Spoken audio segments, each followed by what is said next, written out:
m'appelle Danielle Liétard, je suis rédactrice en chef de Convergence, qui est le bulletin du Centre de concertation de l'enseignement officiel. Je me suis levée très tôt ce samedi matin parce qu'aujourd'hui c'est la journée de l'enseignement officiel. Et j'ai une amie qui va venir me chercher dans quelques instants. Nous allons partir à deux en reportage pour Convergence, essayer de repérer le maximum d'événements, rencontrer le plus possible de gens pour pouvoir donner dans notre journal un reflet de ce qui va se passer aujourd'hui. Tout d'abord, il faut savoir que dans l'enseignement actuellement, il y a pas mal de problèmes et on a toujours tendance à mettre l'accent sur ces problèmes. Nous voudrions mettre l'accent sur les solutions. Et les solutions, elles passent nécessairement par les gens. Les gens qui sont les enseignants, les parents, les élèves, les responsables de l'enseignement officiel, qui possèdent des tas de ressources, mais qui généralement travaillent chacun dans leur coin. Alors notre souhait, c'était de faire connaître un peu les initiatives locales et les faire partager par tout le monde. Et alors nous avions aussi un objectif secondaire par rapport à ça, qui était à partir du moment où chacun pourra voir ce que font les autres et pourra peut-être stimuler des projets chez lui, on va créer un sentiment d'appartenance, on va créer un esprit général qui va permettre, nous l'espérons, aux acteurs de l'enseignement officiel de se sentir fiers d'être dans l'enseignement officiel et de se revendiquer de lui pour essayer de le rendre de plus en plus meilleur. Donc c'est un petit peu ça notre ambition aujourd'hui.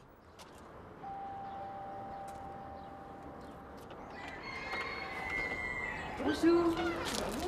Oui, c'était la route.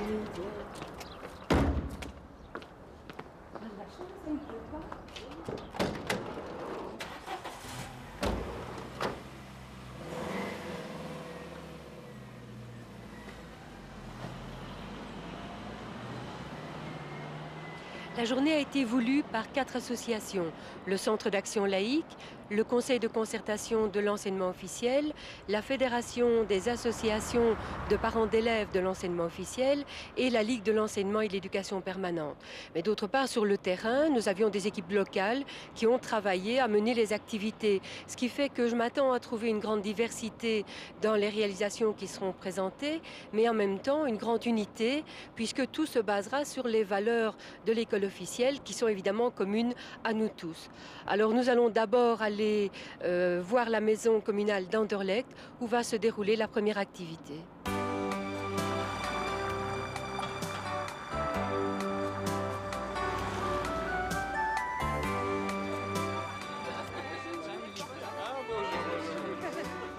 À Bruxelles, les communes ont décidé d'organiser soit des expositions dans des écoles portes ouvertes, soit des interpellations de mandataires publics par de jeunes enfants des écoles ou par des rhétoriciens, des jeunes de classe terminale et de 5e qui souhaitaient parler de citoyenneté, de droits de l'homme et de fonctionnement de notre école officielle sur le territoire francophone du pays.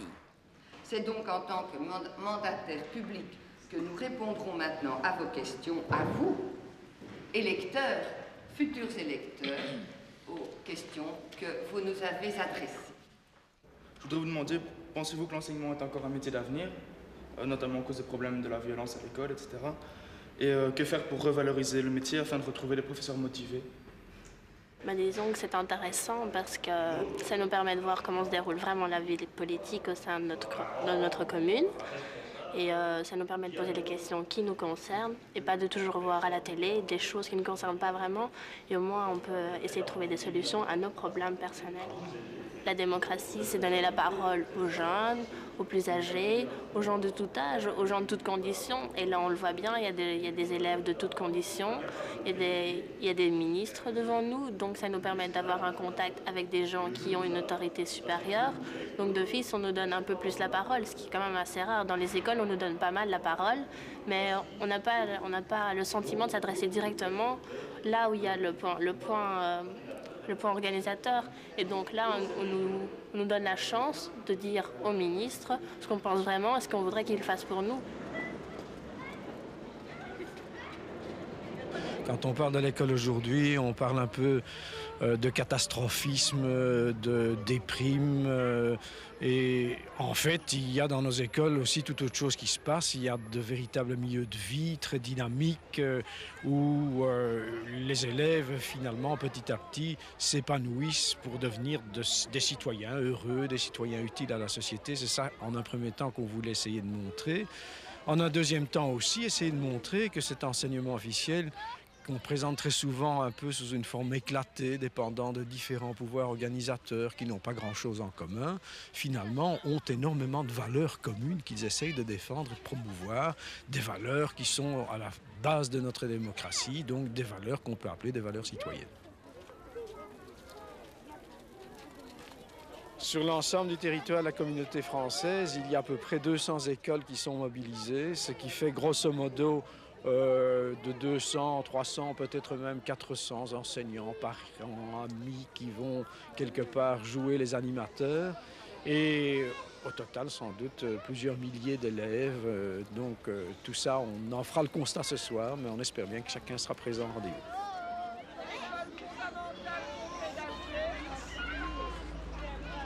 Tu nous montres ce que tu as dessiné? Oui. Et pourquoi tu as dessiné une poule? Parce que c'est Pâques. Le lâcher de ballon a pour thème premier l'être ouverte aux citoyens du monde. Et c'est justement ce thème-là qui a été développé pendant toute une semaine et qui a été développé aussi bien au cours des cours philosophiques que dans la classe avec les titulaires ou les professeurs d'adaptation. C'est vraiment tout un travail d'équipe. Et dans cette lettre ouverte aux citoyens du monde, il y a des tas de sortes de messages. Tous les enfants ont droit d'aller à l'école, tous les enfants ont droit aux soins, tous des messages que les enfants ont enregistré, ont fait leur au cours des séances, non pas de leçons parce que je trouve cela horrible, mais au cours de séances de discussion, de commentaires, où chacun avait droit à la parole, où chacun pouvait s'exprimer librement.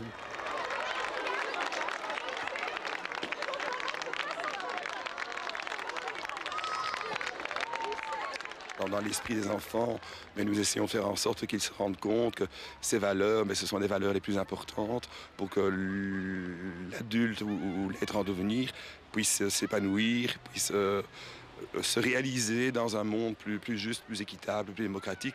Et tout cela, c'est effectivement ce que nous essayons de transposer chaque fois dans nos écoles. C'est un message qui revient très souvent.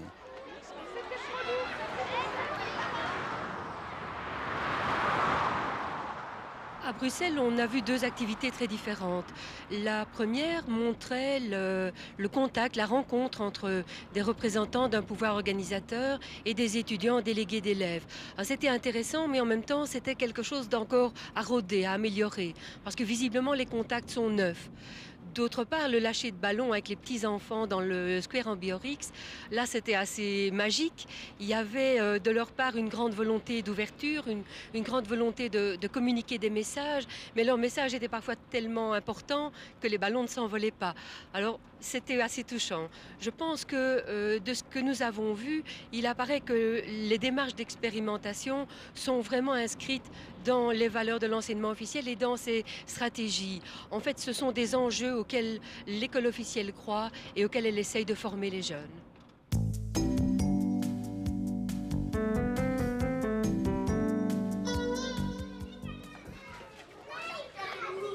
Notre société est en train de se chercher.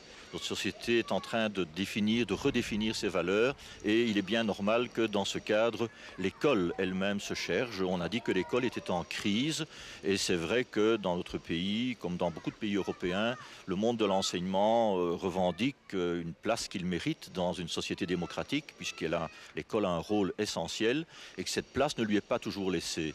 Mais nous voulons montrer que cette école n'est pas morte et que les enseignants, tout en revendiquant cette place dans la société, sont aussi des gens qui gardent l'enthousiasme, qui gardent l'envie de travailler et qui sont encore capables de motiver leurs enfants.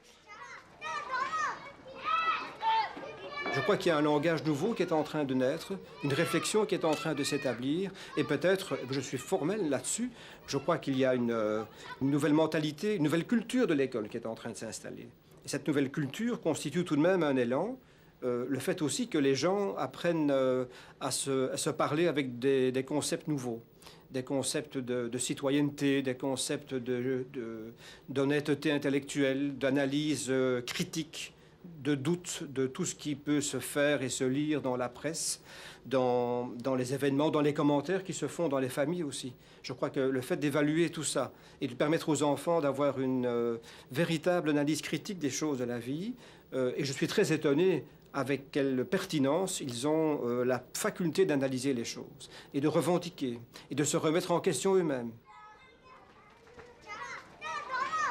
L'école officielle se doit de réaliser prioritairement les objectifs de la société démocratique en matière d'éducation, et pour cela, elle réclame les moyens qui lui sont dus.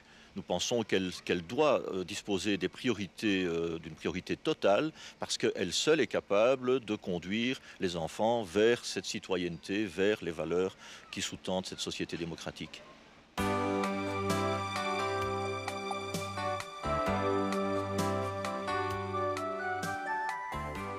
Au niveau des options que nous avons prises, la première, c'est la concrétisation, et la deuxième, les enjeux politiques.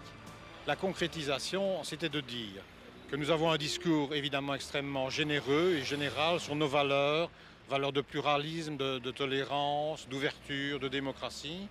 Ce que nous voulions, c'était les concrétiser en montrant ce qui se faisait réellement dans les écoles officielles, dans les écoles publiques de l'arrondissement de Liège. Alors d'autre part, les enjeux politiques, nous avons plusieurs tables rondes qui consistaient notamment à interpeller le monde politique sur le devenir de l'enseignement officiel.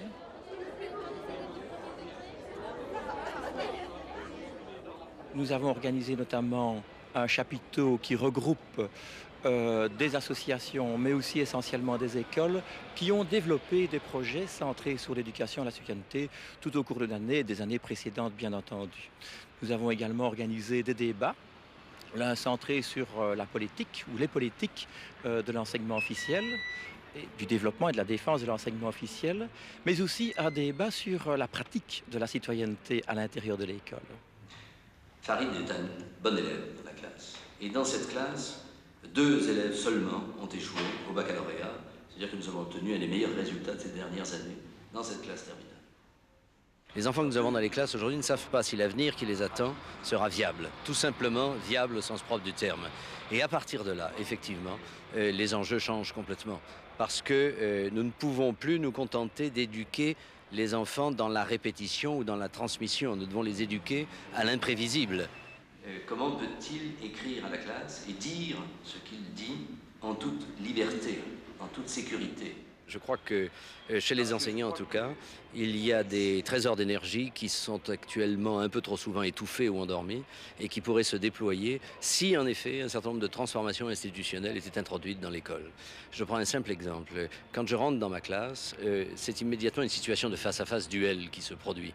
Or, c'est ce duel-là qu'il faut casser. Il faut que les enseignants deviennent les entraîneurs de leurs élèves et non pas leurs juges.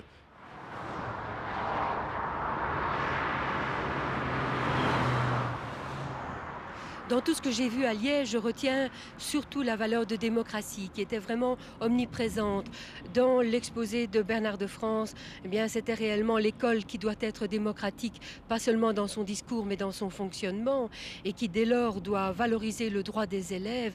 Et sous le chapiteau, tous les stands montraient la citoyenneté à toutes les images et sur tous les panneaux. Je pense que réellement, en ayant vu ça, on se rend compte que l'école officielle est une école de conviction et que le choix de valeurs est fondamental.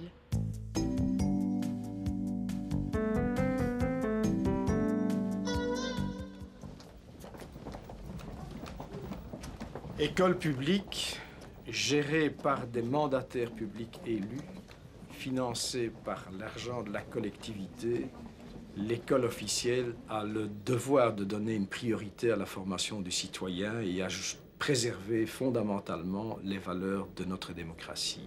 Ce sont donc des valeurs citoyennes, c'est-à-dire qui visent à la fois à chercher le bonheur de l'individu dans la mesure où il se rend utile à la collectivité. C'est cet équilibre-là que l'on cherche et qui, à notre avis, doit reposer dans une société moderne essentiellement sur des valeurs telles que le pluralisme réel et vécu et la tolérance la plus ouverte. Alors vous êtes au cours de morale, depuis 6 ans. Hein? Certains moins, mais bon, vous êtes au cours de morale. En tant que pédagogue, adulte responsable, éducateur, nous avons la responsabilité aussi de dire honnêtement quels sont les problèmes, mais aussi quelles sont les solutions. Et la solution ne nous appartient pas en tant que solution miracle, mais ce que l'enseignement public s'applique à faire, c'est que chaque enfant trouve son niveau d'excellence. Donc à ce moment-là, on peut parler d'enthousiasme au sens étymologique du terme, c'est-à-dire ce que l'on a en soi comme valeur et qui doit émerger pour que chacun puisse faire son chemin. Ça, c'est la mission pédagogique, le projet pédagogique de l'école publique. Mais je crois que ce sont des valeurs qui sont universelles et permanentes. Le pluralisme, la tolérance, mais tout ça, ce sont évidemment des valeurs qui se situent à des niveaux différents en fonction du monde dans lequel on vit. C'est-à-dire qu'il faut sans cesse revenir à une réflexion, à la recherche de sens de ces valeurs pour tenter précisément de progressivement les instaurer dans notre vie quotidienne, dans notre société, et aller vers une société où l'on se sente de mieux en mieux, ce qui n'est peut-être pas le cas de l'évolution que nous avons connue à tous les égards au cours de ces dernières années. Il y a donc beaucoup de travail à faire et je crois que c'est précisément un des rôles fondamentaux et peut-être bien le plus noble de l'enseignant que de former les générations futures à aborder notre monde avec un maximum de chances de le faire progresser dans le bon sens.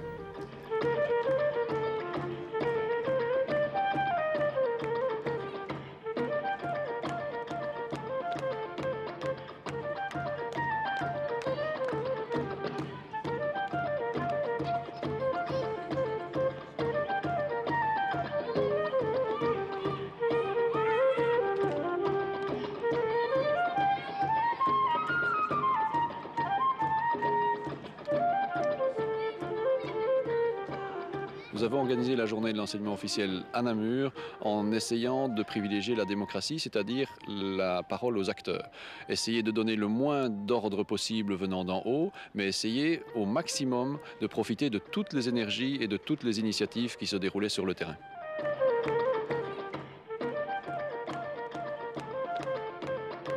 Ça veut dire que chacun était responsable de son activité, chacun était responsable de son intendance et chacun était libre dans le cadre du canevas, du fil rouge qu'on avait fixé ensemble, de présenter son activité dans les meilleures conditions possibles.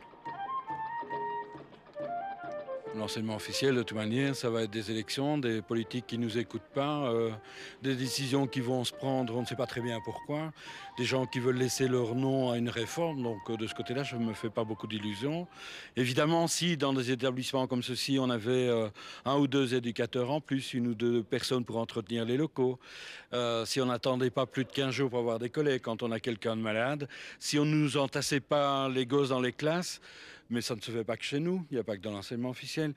Si ça pouvait changer, ça serait intéressant. Non, pour nous, ce que ça change, c'est peut-être que des étudiants qui jusqu'à présent n'avaient pas de contact avec un public extérieur l'ont eu, que ça va peut-être les encourager à s'exprimer plus, à se faire entendre.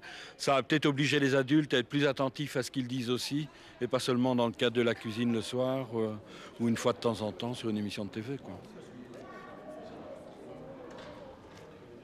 Le résultat, c'est que d'une part, la population a un petit peu réagi. La population extérieure de Namur s'est déplacée le matin et l'après-midi, ce qui est déjà une gageure sur la ville de Namur. D'autre part, les enseignants sont venus supporter leurs étudiants. Les parents sont venus aussi voir leurs enfants être mis en évidence. Ça, c'était un point qui nous semblait important. Et le résultat aussi, c'est qu'on a pu motiver des élèves à faire des choses en dehors du cadre scolaire. Je prends des exemples concrets. Dans des écoles, les jours de congé, les élèves étaient là pour faire des répétitions. Les élèves étaient là pour travailler le soir ou le mercredi après-midi. Ça, c'est évidemment parce qu'il y avait un projet. Le projet commun, c'était la journée de l'enseignement officiel.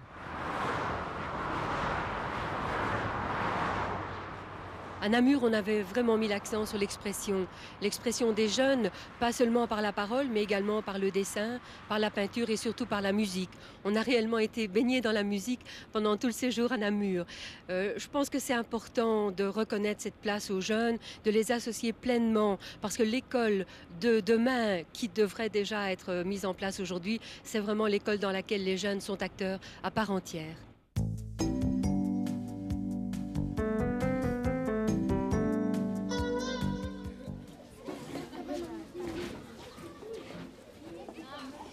L'enseignement officiel regorge d'initiatives qui fourmillent partout dans les écoles.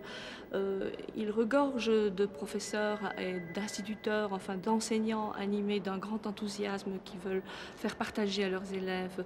Et donc, demain c'est déjà aujourd'hui, ça signifie que dans nos écoles, il y a beaucoup de choses qui se font, mais que malheureusement on ne le sait pas assez. Et que quand on décide de changer des choses, peut-être qu'on ne pense pas assez à aller voir ce qui se fait déjà de bon. Eh bien aujourd'hui, nous allons parler des rites de passage.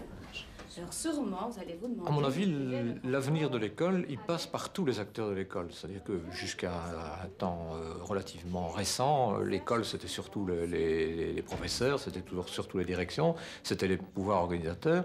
Maintenant, de plus en plus, on se rend compte que l'éducation d'un enfant passe par la convergence de toute une série d'acteurs qui sont non seulement l'école, mais aussi les parents. Et donc, c'est normal de les faire rentrer à l'école. C'est normal aussi d'associer les élèves à leur propre avenir.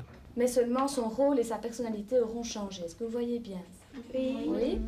Alors, à présent, vous allez prendre votre texte. C'est toujours le même problème, il y a le verre à moitié vide et le verre à moitié plein. Bon, l'école, on la considère comme ça. On la considère avec le verre à moitié vide en général. Et on dit, regardez tout ce qu'il y a encore à faire et tout ce qui ne se fait pas et ça diminue, etc. Mais il faut aussi regarder le verre à moitié plein. Il faut regarder tout ce qui se fait, justement, et qui attend de se faire. Mais il faudrait donner un coup de pouce. Il faudrait donner un coup de pouce au milieu de l'enseignement, aux enseignants, parce qu'ils sont effectivement fort démoralisés. Et ils se battent avec beaucoup de chaleur encore et de passion. Ils s'impliquent dans leur métier, mais on les dévalorise, on dit toutes sortes de choses. Donc l'opinion publique devrait s'en rendre compte qu'en soutenant ces enseignants, elle soutient ces jeunes et elle participe au progrès.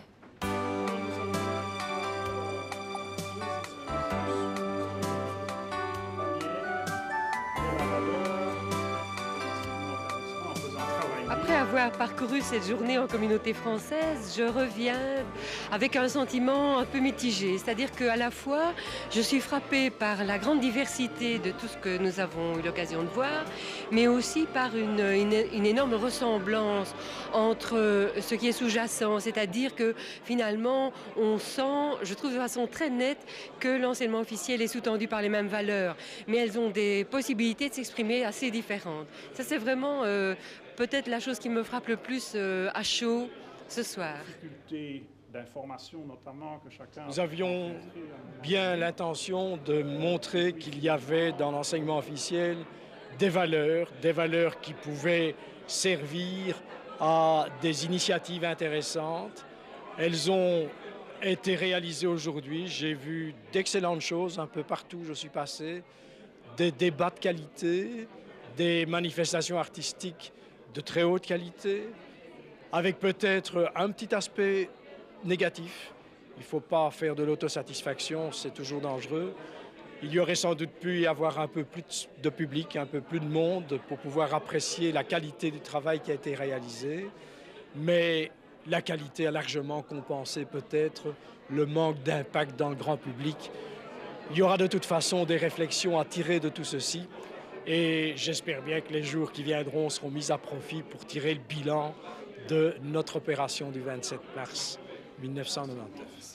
Numéro 5 dans la liste que chacun... Je pense que l'école officielle a l'opportunité de sortir renforcée de cette journée. Si elle est consciente à la fois de ces richesses que nous avons vues en allant observer sur le terrain ce qui se passait, si elle est consciente de ça et si elle se rend compte qu'elle a la possibilité de travailler en équipe, en coordination avec d'autres, je pense vraiment qu'elle a toutes les chances de s'affirmer et de remplir encore mieux qu'avant les missions importantes qui lui sont confiées.